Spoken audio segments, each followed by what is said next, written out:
ನಮೋ ವಾಲ್ಮೀಕಿಯೇ. ನಮಸ್ಕಾರ ಬಂಧುಗಳೇ. ನಾನು ನಿವೃತ್ತ ಪ್ರಾಧ್ಯಾಪಕ ಡಾಕ್ಟರ್ ಅರ್ಜುನ್ ಪಂಗಣ್ಣವರ್. ಹೇ ಸೀತಾರಾಮ್ ವಾಹಿನಿಯ ವಾಲ್ಮೀಕಿ ರಾಮಾಯಣ ಅಂದು ಇಂದು ಚಿಂತನ ಕಾರ್ಯಕ್ರಮದ 473ನೇ ಸಂಚಿಕೆಗೆ ತಮ್ಮೆಲ್ಲರಿಗೂ ಸ್ವಾಗತ. ಹಿಂದಿನ ಸಂಚಿಕೆಯಲ್ಲಿ ಸುಗ್ರೀವ ಅಂಗದನ ನೇತೃತ್ವದಲ್ಲಿ ಈ ವಾನರರ ಹಿಂಡನ್ನು ದಕ್ಷಿಣದತ್ತ ಸೀತೆ ಮತ್ತು ರಾವಣನನ್ನು ಹುಡುಕ್ಲಿಕ್ಕೆ ಹೇಳ್ತಾ ಇಲ್ಲಿ ಈಗಿನ ಭಾರತ ದಾಟೋದು ಹೇಳ್ತಾನೆ. ಇವತ್ತಿನೇನು ಮಹೇಂದ್ರಗಿರಿ ಪರ್ವತ ಇದೆ, ಇವತ್ತಿನ ತಮಿಳುನಾಡು, ಈಗೇನು ರಾಮೇಶ್ವರ ಇದೆಯಲ್ಲ, ಈಗ ಭೂಸಿರ ಇದೆಲ್ಲ, ಇದೆಲ್ಲ ಹುಡುಕೊಂಡು ಎರಡು ಬಂತು. ಕೇರಳ ಬಂತು, ಆ ಕಡೆಗೆ ಪಶ್ಚಿಮ ಘಟ್ಟಗಳು ಅದಾವ, ಈ ಕಡೆ ಪೂರ್ವ ಘಟ್ಟಗಳು ಅದಾವ. ಎಲ್ಲ ಹುಡುಕೊಂಡು ಅಲ್ಲಿಂದ ನಿಮಗೆ ಶ್ರೀಲಂಕಾ ಇವತ್ತಿಂದ ಈ ಲಂಕಾ ನಡುಗಡ್ಡೆ ಸಿಗ್ತಿದೆ. ಅದೇ ರಾವಣ ರಾಜ್ಯ. ರಾಕ್ಷಸಿಯನ್ನು ದಾಟಿಕೊಂಡು ಎಚ್ಚರದಿಂದ ಹೋಗಿ ಅಲ್ಲಿ ಇರುವಂಥ ಪರ್ವತ ಪ್ರದೇಶಗಳಲ್ಲಿ 4 ದಿಕ್ಕಿನಲ್ಲಿ ಹುಡುಕಿ ನೀವು ಸೀತೆಯ ಸುಳುವನ್ನು ಯಾರು ತಂದು ಕೊಡ್ತೀರಿ ಅವ್ರಿಗೆ ನಾನು ಕೆಲವೊಂದು ಬಹುಮಾನಗಳನ್ನು, ಸೌಲಭ್ಯಗಳನ್ನು, ನಾನು ರಾಜನಾಗಿ ಪಡೆಯುವಂಥ ಸೌಲಭ್ಯಗಳನ್ನು ಕೊಡ್ತೀನಿ. ಯಾರಾದರೂ ನಿರ್ಲಕ್ಷ್ಯ ಮಾಡಿದರೆ ನನ್ನ ಆಜ್ಞೆ ಅವರು ನನ್ನ ಶತ್ರು ಅಂತ ಹೇಳಿ ದಂಡಿಸ್ತೀನಿ ಅಂತೇಳಿ ಸುಗ್ರೀವ ಅವರಿಗೆ ಆ ಒಂದು ದಕ್ಷಿಣದ ಮಾರ್ಗದರ್ಶನವನ್ನು ಹೇಳ್ತಾ ಅವ್ರಿಗೆ ಬೀಳ್ಕೊಡ್ತಾನೆ. ಮುಂದುವರೆದು ಸೀತೆ ಹುಡುಕಲು ಕಳಿಸಿ ದಕ್ಷಿಣದತ್ತ ವಾನರರನ್ನು ದೈತ ಮೋಡಾಕಾರದ ಸಬಲ ವಾನರ ಸುಷೇನನ ಕರೆದ ಸುಗ್ರೀವ. ಮತ್ತೊಬ್ಬ ದೈತಾಕಾರದ ಮೋಡಾಕಾರದಂಥ ವಾನರ ವೀರ ಸುಷೇನ. ಸುಷೇನ ಯಾರಪ್ಪ ಅಂದ್ರೆ ತಾರಾಳ ತಂದೆ. ತಾರ ಯಾರು? ಅಂಗದನ ತಾಯಿ, ವಾಲಿಯ ಹೆಂಡತಿ. ಅಂದರೆ ಇವನು ವಾಲಿ ಮಾವ. ಮಹಾಪರಾಕ್ರಮಿ ಇರ್ತಾನೆ, ದೈತಾಕಾರದವ ಇರ್ತಾನೆ. ಅವ ಸುಗ್ರೀವ ಅವನು ಕರೀತಾನೆ. ಸುಗ್ರೀವನು ಮಾವ ಆಗಬೇಕು, ಅವನು ಕರೀತಾನೆ. ಮಹರ್ಷಿ ಪುತ್ರ ಮಾರೀಚ ಮತ್ತು ಅರ್ಚಿಷ್ಮಂತ ಮಹಾವೀರನೊಳಗೊಂಡ 200,000 ವಾನರ ಸೇನೆ ರಚಿಸಿದ ಸುಷೇನ ನೇತೃತ್ವದಲ್ಲಿ 200,000 ವಾನರ ಒಂದು ಸೇನೆ ತುಗುಡಿಯನ್ನು ನೇಮಿಸ್ತಾನೆ. ಅದ್ರಾಗ ಮಹಾಪರಾಕ್ರಮಿಗಳು ಯಾರಂದರೆ ಮಹರ್ಷಿ ಪುತ್ರ ಮಾರೀಚ ಮತ್ತು ಅರ್ಚಿಷ್ಮಂತ ಅಂತ ಇಬ್ಬರು ಮಹಾವೀರರು. ಅವರನ್ನು ಒಳಗೊಂಡು ಈ ಒಂದು ತಂಡವನ್ನು ತಯಾರು ಮಾಡ್ತಾನೆ ಸುಷೇನನ ನೇತೃತ್ವದಲ್ಲಿ. ತಾರಾಳ ಪಿತ ಶೂರ ಸುಷೇನನಿಗೆ ಸುಗ್ರೀವ ನುಡಿದ. ಸುಷೇನನಿಗೆ ಹೇಳ್ತಾನೆ, ಓ ವಾನರ ವೀರರೇ, ಹುಡುಕಿರಿ ಸೀತೆಯನ್ನು.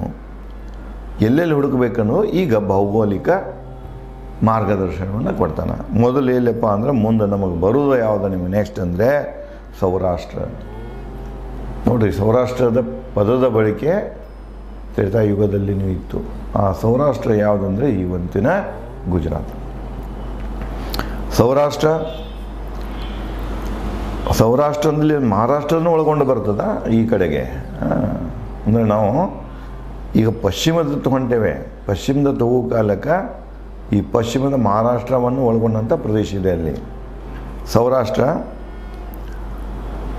ಬಹಲಿಕಾ ಮತ್ತು ಚಂದ್ರಚಿತ್ತ ಜನಪದ ರಾಜ್ಯಗಳು 3 ರಾಜ್ಯಗಳ ಹೆಸರು ಹೇಳ್ತಾನೆ. ಒಂದು ಸೌರಾಷ್ಟ್ರ ಇದೆ, ಎರಡನೇದು ಬಹಲಿಕಾ ಮತ್ತು ಮೂರನೇದು ಚಂದ್ರಚಿತ್ತ ಜನಪದ ರಾಜ್ಯಗಳು. ನೀವು ಆ ಒಂದು ಬಾರ್ಡ್ರಿಗೆ ಹೊಂಟ್ರೆ ಗುಜರಾತ್ ಸಿಗ್ತದೆ, ಇವತ್ತಿಂದು ರಾಜಸ್ಥಾನ್ ಸಿಗ್ತಿದೆ, ಪಂಜಾಬ್ ಸಿಗ್ತಿದೆ.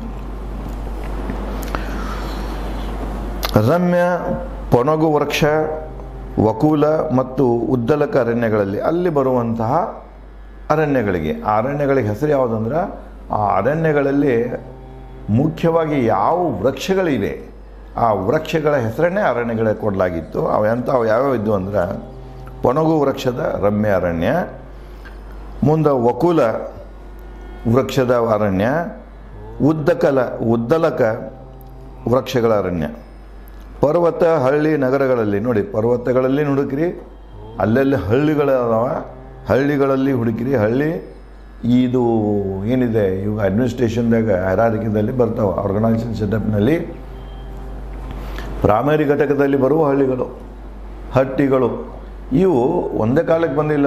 ಆಯಾ ರಾಜರ ಕಾಲಕ್ಕೆ ಯಾರ್ಯಾರು ಆಳ್ತಿದ್ರಲ್ಲ ಅವರು ತಮ್ಮ ಅಡ್ಮಿನಿಸ್ಟ್ರೇಷನ್ ಸೆಟಪ್ನಲ್ಲಿ, ಆರ್ಗನೈಸೇಷನ್ ಸೆಟಪ್ನಲ್ಲಿ ಪ್ರೈಮರಿ ಘಟಕಗಳಲ್ಲಿ ಈ ರೀತಿಯಾಗಿ ವಿಂಗಡಿಸ್ತಿದ್ರು. ಅದಕ್ಕೆ ಹಳ್ಳಿಗಳ ಆವಾಗ ಇದ್ದು ಅನ್ನೋದು ಇಲ್ಲಿ ಸ್ಪಷ್ಟವಾಗ್ತಿದೆ. ಹಳ್ಳಿ ನಗರಗಳಲ್ಲಿ ಪಶ್ಚಿಮಕ್ಕೆ ಹರಿಯುವ ಶೀತಜಲ ನದಿ ಪ್ರದೇಶ. ಶೀತಜಲ ನದಿ ಈಗೇನು ಹಿಮಾಲಯ ಪರ್ವತದಲ್ಲಿ ಹುಟ್ಟಿ ಹರಿಯುವಂಥ ನದಿ, ಪಶ್ಚಿಮಕ್ಕೆ ಹರಿಯುವಂಥ ನದಿ, ಪಶ್ಚಿಮಕ್ಕೆ ಹೋಗಿ ಸೇರುವಂಥ ನದಿಗಳು ಯಾವಂದ್ರೆ ಅಂದರೆ ಉತ್ತರದಿಂದ ದಕ್ಷಿಣಕ್ಕೆ ಬರ್ತವೆ, ಬಟ್ ನಮ್ಮ ಜಂಬೂ ದ್ವೀಪದ ಪಶ್ಚಿಮಕ್ಕೆ ಹರಿದೋಗಿ ಸಮುದ್ರವನ್ನು ಸೇರುವಂಥ ನದಿಗಳಂದರೆ ಇವೇ ಸಿಂಧೂ ಆ ಥರದ ಸಪ್ತ ನದಿಗಳಂತ ಕರೀತಾರೆ. ಆ ಥರ ಉಪನದಿಗಳು ಅಲ್ಲಿಂದ ಹರಿಯುವಂಥ ಆ ನದಿಗಳಲ್ಲಿ ಹರಿಯುವಂಥ ಜಲ ಯಾವುದಂದ್ರೆ ಅಲ್ಲಿ ಹಿಮಾಲಯದಟ್ಟು ಹುಟ್ಟಿ ಹರಿಯೋದರಿಂದ ಅವು ಶೀತಲ ಜಲ, ತಂಪು ನೀರನ್ನು ಹೊಂದಿರ್ತವೆ. ಶೀತಲ ಜಲದ ನದಿಗಳಂತ ಕರೀತಾನೆ. ಮತ್ತು ಮರಳುಗಾಡು ಇದು ಎಲ್ಲಿಗೆ ಬಂತಿದ್ದು? ರಾಜಸ್ಥಾನದಾಗ ಗುಜರಾತ್ನಾಗ ಬರುವಂಥ ಕಚ್, ರಾನ್ ಆಫ್ ಕಚ್ ಅಂತ ಕರಿತೇವೆ. ಕಚ್ ಮರಳುಭೂಮಿ ಪ್ರದೇಶ ಇಲ್ಲಿಯೂ ಬರ್ತಿದೆ, ಇವತ್ತಿನ ಪಾಕಿಸ್ತಾನದಾಗೂ ಬರ್ತಿದೆ. ಈ ಕಚ್ಚ ಇಲ್ಲಿಯೂ ಇದೆ, ಆ ಕಡೆಯೂ ಹರಡಿದೆ. ಸೊ ಇದು ಮರಳುಗಾಡ ಪ್ರದೇಶ ಕೂಡ ಅಲ್ಲಿ ಬರ್ತಿದೆ. ಹುಡುಕಿರಿ ಸೀತೆಯನ್ನು ಜಲಾವೃತ ಗಿರಿಗಳನ್ನು ದಾಟಿದಾಗ ಈ ನದಿಗಳ ಹರಿದು ಹೋಗೋ ಕಾಲಕ್ಕೆ ಕೆಲವೊಂದು ಗಿರಿಗಳನ್ನು ಸುತ್ತಾಕೊಂಡು ಹೋಗ್ಯಾವ. ಅಂತಹ ಗಿರಿಗಳ ಪರ್ವತಗಳಲ್ಲಿ ಕೂಡ ನೀವು ಹುಡುಕಿರಿ. ಅಗಮ್ಯ ಪಶ್ಚಿಮ ಸಮುದ್ರ ದೃಶ್ಯ ಅದನ್ನು ದಾಟಿ ಮುಂದೆ ಹೋದ್ರಿಂದ ನಿಮಗೇನಾಗ್ತಿದೆ? ವಿಶಾಲ ಜಲರಾಶಿ ಅಂದರೆ ಸಮುದ್ರದ ದೃಶ್ಯ ಆಗ್ತಿದೆ. ಅಲ್ಲೇ ನದಿಗಳಲ್ಲಿ ಮತ್ತು ಸಮುದ್ರ ದಡಗಳಲ್ಲಿ ನಿಮಗೆ ದೈತ ಮೊಸಳೆ, ಮೀನುಗಳು, ಅಲೆಗಳ ತಾಣ ದೃಶ್ಯ ಅಲ್ಲಿ ನಿಮಗೆ ಕಣ್ಣಿಗೆ ಇವು ಕಾಣುತ್ತವೆ.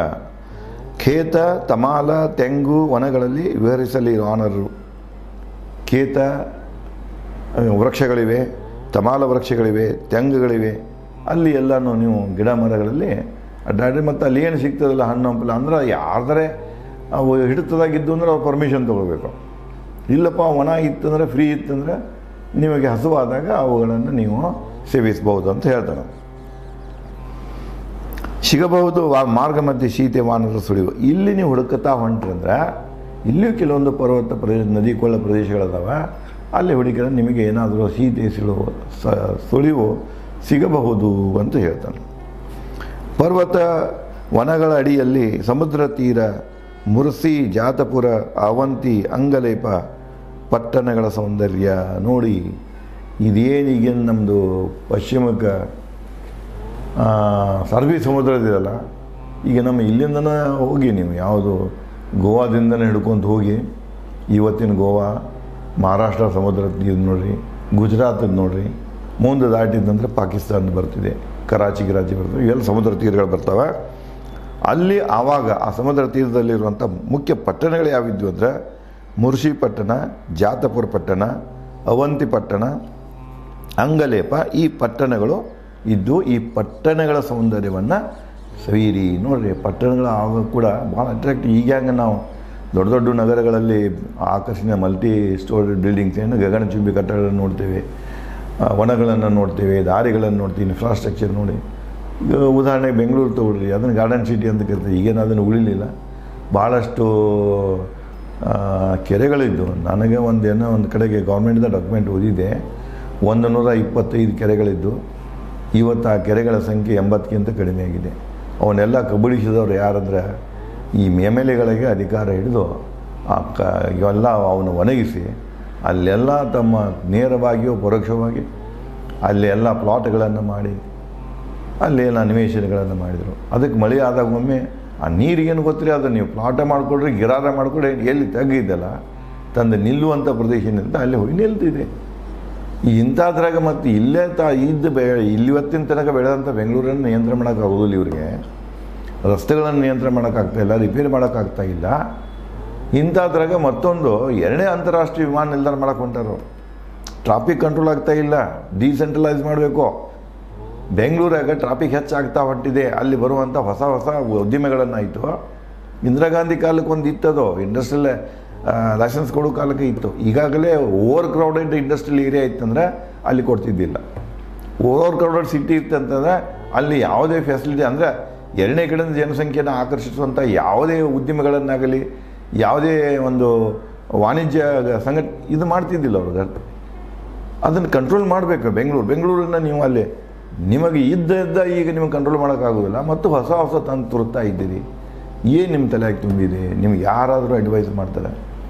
ಅಲ್ಲಿ ಟ್ರಾಫಿಕ್ ಕಂಟ್ರೋಲ್ ಮಾಡಬೇಕಾಗಿತ್ತನ ಅಲ್ಲಿ ವಾಣಿಜ್ಯ ಏನದಾವಲ್ಲ, ಇವು ಸಂಸ್ಥೆಗಳೇನಿವೆ, ವ್ಯಾಪಾರ ಸಂಸ್ಥೆಗಳೇನಿವೆ, ಶಿಕ್ಷಣ ಸಂಸ್ಥೆಗಳೇನಿವೆ, ಅದರಾಗ ಅಲ್ಲಿ ಒಂದು ಮಿತಿ ಲಿಮಿಟ್ ಆಗಿಬಿಡಿ. ಅದಕ್ಕೆ ಉಳಿದದ್ದು ಬೇರೆ ಕಡೆಗೆ ಶಿಫ್ಟ್ ಮಾಡಿ, ಆವಾಗ ಮಾತ್ರ ಆಗ್ತದೆ. ಈ ಅಂತಾರಾಷ್ಟ್ರೀಯ ಈಗ ಒಂದು ಸಾಕಾಗಿ ಹೋಗೈತಿ.